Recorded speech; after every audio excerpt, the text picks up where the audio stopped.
चलिए हम अब इसका संतवानी का जो है वो दूसरा पार्ट शुरू करते हैं।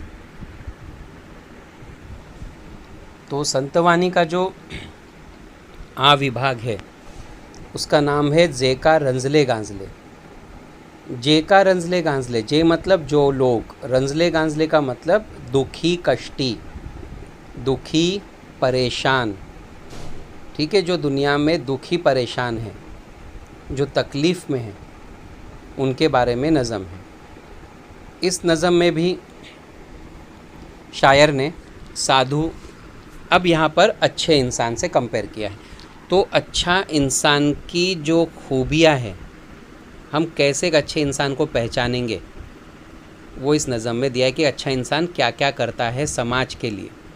ठीक है, तो जेका रंजले गांजले, जो दुनिया में दुखी कष्टी है, जो दुखी परेशान है, संत तुकाराम बहुत ही मशहूर संत है। संतवाणी का मतलब मैंने आपको ऑलरेडी बताया हूँ, है ना। तो इसका हम लोग परिचय देख लेते हैं। पहली लाइन, वारकरी परंपरेतील महत्त्वाचे कवी। वारकरी परंपरा, वारकरी इनका समाज था। तो संत तुकाराम वारकरी समाज से बिलोंग करते थे, वारकरी संप्रदाय से थे। ठीक है, एक उनका संप्रदाय था जिसका नाम था वारकरी। इस समाज, इस संप्रदाय से वो थे। त्यांच्या रचनांमध्ये, उनकी नज़मों में भक्ति, इबादत, व्यवहार, समाज का बर्ताव हमारा कैसा होना चाहिए, आणि अध्यात्म यांची सांगड घातलेली दिसते। अध्यात्म यानी जैसे कि हम किसी को देखते हैं कि जो हमें बहुत सारी चीज़ें सीखकर समझाता है ना, तो इन सब चीज़ों को, इन सब चीज़ों की सांगड़, इन सब चीज़ों को मिक्स करके नज़म बनाई गई है। ढोंग, ढोंगीबाज जो लोग होते हैं साधु। दैव्यवाद, दैव्यवाद, दैव्य मतलब देव। अहंकारी वृत्ति, घमंडी नेचर। दुराचार यानी दूसरों से बहुत ही गलत तरीके से बर्ताव करना इत्यादीचा परखड समाचार। और इन सब चीज़ों का त्यांनी आपल्या अभंगातून घेतला है, मतलब इन सब चीज़ों को उन्होंने इस नज़म में बयान किया है। हमेशा नज़मों में उन्होंने इन सब चीज़ों के ऊपर एक उंगली उठाई है। ठीक है, प्रेम, प्यार, नैतिकता, करुणा, मतलब जो इमोशंस हैं वो सर्वांमध्ये ईश्वराचे अस्तित्व, इन सभी में खुदा का, ईश्वराचे, खुदा का अस्तित्व, अस्तित्व मतलब उनका रहना, ही मूल्य स्वीकारून आदर्श प्रापंचिक जीवन कैसे जगावे, इन सब चीज़ों को स्वीकारून, स्वीकारून मतलब एक्सेप्ट करके, आदर्श एक मिसाल वाला, एक अच्छा प्रापंचिक जीवन कैसे जगावे। प्रापंचिक जीवन एक घरेलू ज़िंदगी या समाज में रहकर कैसे हमें ज़िंदगी गुजारना चाहिए, याचा उपदेश, इन सब चीज़ों का उपदेश ते आपल्या अभंगातून करतात। इन सब चीज़ों को उन्होंने इस नज़म में समझाया है, एडवाइस दी है। उपदेश मतलब एडवाइस देना।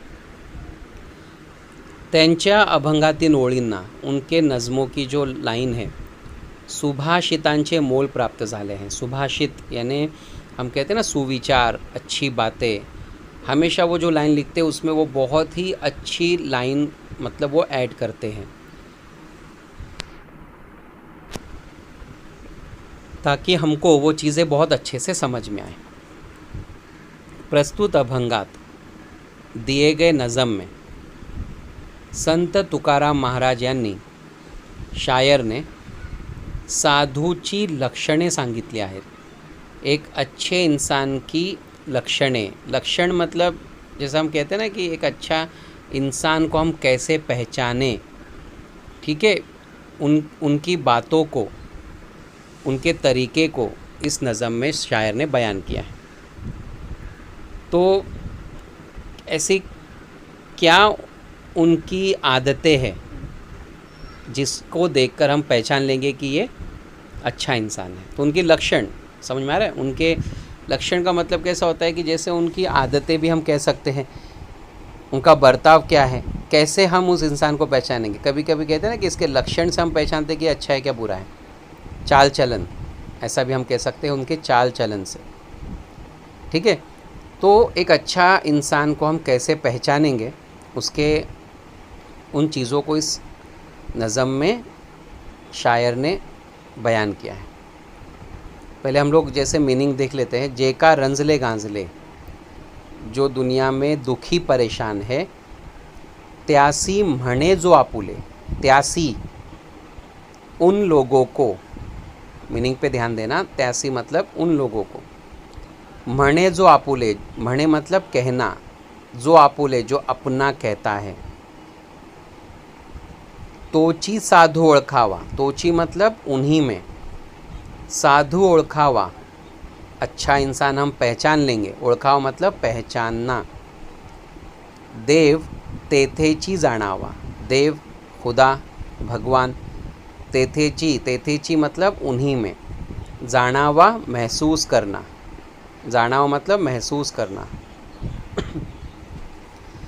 मृदु सॉफ्ट नर्म, सबाह्य नवनीत, सबाह्य मतलब मुकम्मल अंदर और बाहर से, सबाह्य मतलब अंदर और बाहर से, नवनीत, नवनीत मतलब मक्खन को कहते हैं, इंग्लिश में कहते हैं ना बटर, BUTTER, मक्खन मस्का, तैसे सज्जनाचे चित्त, तैसे मतलब उसी तरह से, सज्जनांचे चित्त, सज्जन अच्छा इंसान, चित्त मन दिल, जैसी आपंगिता नहीं, जैसी मतलब जिन लोगों का, आपंगिता कोई अपना, कोई सहारा, नाही नहीं है, त्यासी धरी जो हृदय, त्यासी मतलब उन लोगों को, धरी जो हृदय जो दिल के करीब रखता है, धरी मतलब रखना, हृदय दिल के करीब, दया करने जे पुत्रांसी, दया करने, दया करने मतलब रहम करना, जे पुत्रासी, जे मतलब जो लोग, पुत्रासी पुत्र अपने सगे बच्चे, अपने बच्चों से, तेची उसी तरह से, दासा आणी दासी नौकर और नौकरानी, मैं इसको डिटेल में समझाऊंगा आगे, दासा आणी दासी मतलब नौकर और नौकरानी,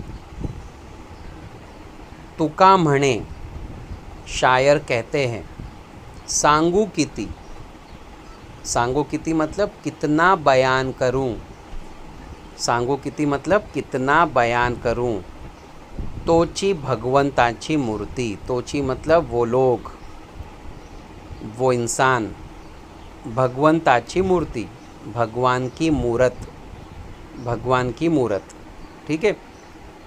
तो ये हो गया मीनिंग्स। देखते हैं हम डिटेल में एक्सप्लेनेशन, इंशाल्लाह आपको बहुत अच्छे से समझ में आएगा। तो हम ये समझ रहे हैं कि एक अच्छे इंसान को हम कैसे पहचानेंगे कि ये बहुत अच्छा इंसान है, ये साधु आदमी है, ठीक है। तो उसको पहचानने का तरीका पता है। जेका रंजले गांजले त्यासी म्हणे जो आपुले, दुनिया में जब वो देखता है, वो अच्छा इंसान देखता है कि दुनिया में बहुत लोग परेशान हैं, दुखी है, तो जो दुनिया में दुखी परेशान लोग हैं, जो तकलीफ़ में हैं, जो गरीब है, त्यासी म्हणे जो आपुले, उस इंसान को जो अपना माने, तो आप पहचान लो कि ये इंसान सज्जन है, ये इंसान अच्छा है। समझा पहला तरीका पहचानने का। तो पहला हम अच्छे इंसान को कैसा पहचानेंगे, हम देखेंगे कि ये दुखी परेशान लोगों को अपना मानता है, वो जब भी देखता है दुनिया में कोई दुखी परेशान है उनके पास जाता है, उनकी मदद करता है, उनको वो अपना मानता है, तो आप फ़ौरन पहचान लेना कि ये सज्जन है, ये अच्छा इंसान है, इसमें अच्छे इंसान की खूबियाँ है, क्योंकि ये दुखी परेशान को अपना मान रहा है। समझी पहली दो लाइन। आगे, तोची साधू ओळखावा, देव तेथेची जाणावा। अब अच्छा इंसान मिल गया ना, तोची साधु ओळखावा, वही अच्छा इंसान है, पहचान लेंगे हम यही अच्छा इंसान है, क्योंकि ये दुखी परेशान गरीब लोगों को अपना मानता है, जब भी उनको ज़रूरत होती मदद की वो आगे बढ़ चढ़ के हिस्सा लेता है। तोची साधु ओळखावा, वही अच्छा इंसान है, पहचान लो कि अच्छा इंसान है। देव तेथेची जाणावा, और उसी में हमको खुदा मिलेंगे, उसी में हमको भगवान मिलेंगे। तो जैसा यहाँ वहाँ इधर उधर खुदा को ढूंढने की ज़रूरत नहीं है, ऐसा शायर कह रहा है। शायर कह रहा है कि आप भगवान को यहाँ वहाँ मत ढूंढो। अब मत ढूंढो कि भगवान मुझे यहाँ मिलेंगे वहाँ मिलेंगे। अच्छा इंसान मिल गया, जान लो उसी के अंदर भगवान है। मतलब क्या? रहमदिल इंसान है। रहमदिल क्यों बना, कब बना? क्योंकि खुदा ने उसको हिदायत दी। तो शायर कह रहा है कि मत ढूंढो यहाँ वहाँ खुदा को, उसी के अंदर खुदा है, क्योंकि वो उसके अंदर खुदा है करके तो वो रहमदिल है। तो ये रहमदिल होने का जो जज्बा होता है ना, याद रखना स्टूडेंट्स, हर किसी को नसीब नहीं होता। जो अल्लाह के बहुत करीब होते हैं, अल्लाह जिनको अपना मानता है, मतलब जिनको अल्लाह बहुत चाहता है ना, उनको ये खूबी देता है। ये तो आप देखो, बखील लोग बहुत है दुनिया में, पैसा बहुत है लेकिन मदद करने में ज़ीरो। तो अच्छे इंसान की पहचान यही है कि वो लोगों की मदद करता है। जान लो कि वो अच्छा इंसान है, उसी में आपको खुदा मिलेंगे। Next line. अब अच्छे इंसान का दिल बताया गया कि कैसा है। मृदु सभाय नवनीत, नर्म। अच्छे इंसान का जो मन है ना, वो अंदर बाहर से नवनीत है, नवनीत की तरह, मतलब मक्खन की तरह नरम है। तैसे सज्जनाचे चित्त, उसी तरह से एक अच्छे इंसान का मन है। मुकम्मल नर्म, अंदर बाहर से नर्म। कंपेयर किससे किया? मक्खन से। मक्खन देखो, मस्के पे आप उंगली रखो अंदर चली आएगी ना, सॉफ्ट है ना वो। उसी तरह से अच्छे इंसान का मन होता है। तो अच्छे इंसान का जो मन है ना, वो अंदर और बाहर से नर्म होता है, मतलब वो बहुत ही सॉफ्ट हार्टेड होते हैं, वो बहुत इमोशनल होते हैं। वो किसी की तकलीफ़ देखते हैं तो उनकी आंखों में आंसू आ जाते हैं। वो किसी की तकलीफ़ देखते हैं तो बढ़ चढ़ के हिस्सा लेते हैं, क्योंकि उनका मन मक्खन की तरह नरम है। ठीक है, ये पहचान एक अच्छे इंसान की। ज्यासी अपंगिता नाही त्यासी धरी जो हृदय। जैसी अपंगिता नहीं, दुनिया में जिन लोगों का कोई अपना नहीं है, जिन लोगों का कोई मदद करने वाला दुनिया में नहीं है, है ना, तो ऐसे लोगों को त्यासी धरी जो हृदय, ऐसे लोगों को अपने दिल के करीब रखता है, अपने पास रखता है। तो अच्छे इंसान को पहचानने का एक और तरीका, जो अनाथ, जो बेसहारा लोग हैं, जो उनकी जो मदद करता है, उनको जो अपने दिल के करीब रखता है। तो जैसी अपंगिता नहीं, मतलब जो बेसहारा लोग हैं, तैसी धरी जो हृदय, और वो अच्छा इंसान जो है उनको अपने दिल के करीब रखता है। तो बेसहारा लोगों को वो अपने पास रखता है, अपने करीब रखता है। जब भी वो देखता है ना कोई अनाथ, कोई बेसहारा है, वो उनको मदद करता है उनकी। वो दुनिया में ऐसे बहुत सारे लोग हैं जो बंद मुट्ठी काम करते हैं, जो दुनिया को दिखाते नहीं हैं। वो अनाथ बेसहारा लोगों की मदद करते हैं। तो अच्छे इंसान की यही क्वालिटी है। ठीक है, वो उन लोगों को अपने पास रखता है। दया करणे जे पुत्रासी तेची दासाणी दासी। अच्छा इंसान दया करने जे पुत्रासी, अच्छा इंसान जैसे अपने बच्चों के ऊपर रहम करता है। तेची दासानी दासी, और वो उसी तरह से अपने घर के नौकर और नौकरानी के ऊपर भी रहम और करम करता है। यानी घर में समझो छोटा बच्चा है या कोई एक मतलब गरीब बच्चों के ऊपर भी वो उसी तरह से रहम और करम करता है जिस तरह से अपने सगे बच्चों से। ये अच्छे इंसान की क्वालिटी याद रखना। अगर हमारे घर में कोई नौकर है, नौकरानी, अगर हम उससे अच्छे से पेश आए तो बहुत अच्छी बात है। हम उनसे झिड़काएं, उनसे अच्छे से बात नहीं करें तो बहुत गलत है। कभी कभी छोटे बच्चे भी होते हैं जो घर में कामकाज करते हैं। छोटे बच्चे अक्सर मतलब गवर्नमेंट ने तो मना किया है कि आप माइनर्स को जॉब पे नहीं रख सकते, लेकिन हम कई बार देखते हैं दुकानों में। नॉर्मली आप देखो किसी शॉप में जो खाने पीने की दुकानें होती हैं, वहाँ पे जो वेटर का जो टेबल वेबल साफ़ करने का जो काम करते हैं वो छोटे अक्सर बच्चे ही होते हैं, चाय देने का काम। तो मालिक अगर उनको झिड़का रहा है तो अच्छा इंसान नहीं है वो। लेकिन उनका मालिक अपने बच्चों से जैसा बर्ताव करता है, अगर उनसे भी वैसा बर्ताव करे ना तो समझना वो अच्छा इंसान है। तो अच्छे इंसान को पहचानने का ये सब तरीका बताया है। अच्छा इंसान छोटे गरीब बेसहारा बच्चों से, नौकर बच्चों से उसी तरह से पेश आएगा जिस तरह से अपने सगे बच्चों से। तुका म्हणे सांगू किती, तुकाराम महाराज कहते हैं मैं कितना बयान करूं, मेरे शब्द कम हैं। तोची भगवंताची मूर्ति, मैं सिर्फ इतना कहूँगा कि अच्छा इंसान एक भगवान की मूर्त से कम नहीं है। तो फाइनली यहाँ पे तुकाराम महाराज ने सीधे अच्छे इंसान को कंपेयर कर डाला भगवान की मूर्त से।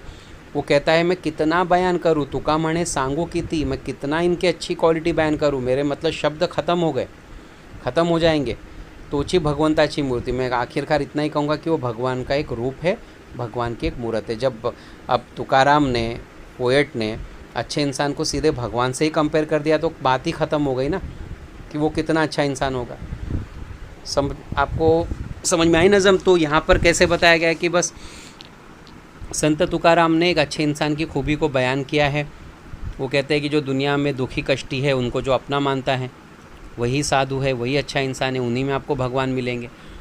जिसका मन अंदर बाहर सॉफ्ट है मक्खन की तरह, जिनका कोई अपना नहीं, उनको अपने दिल से रखता है करीब में, वो अपने बच्चों की तरह उन बच्चों के ऊपर रहमो करम करता है। और तुकाराम महाराज कहते हैं कि मैं जितना बयान करूँ उतना कम है, मैं सिर्फ इतना कहूँगा कि वो किसी भगवान से कम नहीं होते, है ना। तो आई होप आपको ये नज़म, दूसरी नज़म भी अच्छे से समझ में आई है। तो एक बार इसकी भी कृति देख लेते हम सरासरी तौर पे। योग्य पर्याय सही ऑप्शन ढूंढना है। साधू म्हणजे अशी व्यक्ती, साधू मतलब कौन सा इंसान, कौन सा आएगा, तीसरा है ना, दुखी कष्टी लोकांना आपले समजते, जो दुखी कष्टी लोगों को अपना मानते हैं। दूसरा, परमेश्वराचे अस्तित्व बघावे, खुदा का रिफ्लेक्शन हम किस में देख सकते हैं, बोलो, आसान है। तो दूसरा ऑप्शन आएगा ना, रंजल्या गांजल्याना आपले से करण्यामध्ये, जो दुखी कष्टी लोगों को अपना मानता है। आकृती पूर्ण करा। संत तुकाराम महाराज यांनी सांगितलेली साधूची लक्षणे, उन्होंने साधु के कौन कौन से लक्षण बताए, यानी आप कैसे पहचानोगे, पहचान कि ये साधु है। तो कोई भी 4 मिसाल आप इसमें लिखो, आसान है, नज़म में से आपको मिल जाएगा। मैं चाहता हूँ कि आप खुद ढूंढो, है ना। उत्तर लिया, साधु ज्यांना हृदय धरतात, साधु जिनको अपने दिल के करीब रखते हैं। सब इजी है, ठीक है, आपको आराम से मिल जाएगा। मैं आपको समझा दे रहा क्वेश्चन। साधु ज्यांच्यावर पुत्रवत प्रेम करतात त्या व्यक्ति, बच्चों की तरह जिनके ऊपर प्यार करते हैं, वो कौन है। नवनीता प्रमाणे मऊ, मक्खन की तरह सॉफ्ट क्या है। और चौथा, संत तुकाराम महाराज यांच्या मते भगवंत ज्यांच्यामध्ये वास करतो, खुदा जिनमें रहते, वो व्यक्ति, वो कौन इंसान है। स्वमत मृदु सभाय नवनीत, तैसे सज्जनाचे चित्त, ये लाइन को अपने जुमलों में बयान करो। दूसरा, साधु कोणाला कशी मदद करतात, साधु किन किन लोगों को कैसे कैसे मदद करते, नज़म के ज़रिए हमें बयान करना है। तीसरा, कोणत्याही व्यक्तीतील साधुत्व ओळखण्यासाठी, किसी भी इंसान के साधुत्व को पहचानने के लिए कौनता मुद्दा महत्त्वाचा, इसमें से कौन सा पार्ट तुम्हें इम्पोर्टेंट लगता है, उसको एक्सप्लेन करना है। त्याची देवभक्ति, क्या उसको सिर्फ भगवान का मानना, उसका त्याची तपश्चर्या करना, मेडिटेशन करके जो इबादत करने में मशगूल रहते हैं, या त्याचे सामाजिक कार्य, या उसका समाज के लिए कुछ करना। तो आपको ये 3 में से कौन सा सही ऑप्शन लगता है। मुझे तो तीसरा लगता है, सिर्फ इबादत करने से, मेडिटेशन करने से नहीं होता।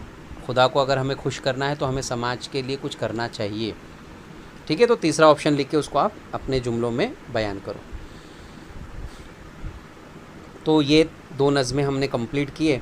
आई होप, मैं उम्मीद करता हूँ कि ये दोनों नज़में आपको बहुत अच्छे से समझ में आई और इसका ज़िंदगी में हम कुछ अमल ज़रूर करेंगे इंशाल्लाह। और इंशाल्लाह अगले लेक्चर में मिलते हैं हम। तब तक के लिए अल्लाह हाफिज़, शब्बा खैर। दुआ में याद रखना आप लोग, और दुआ करना सबके लिए।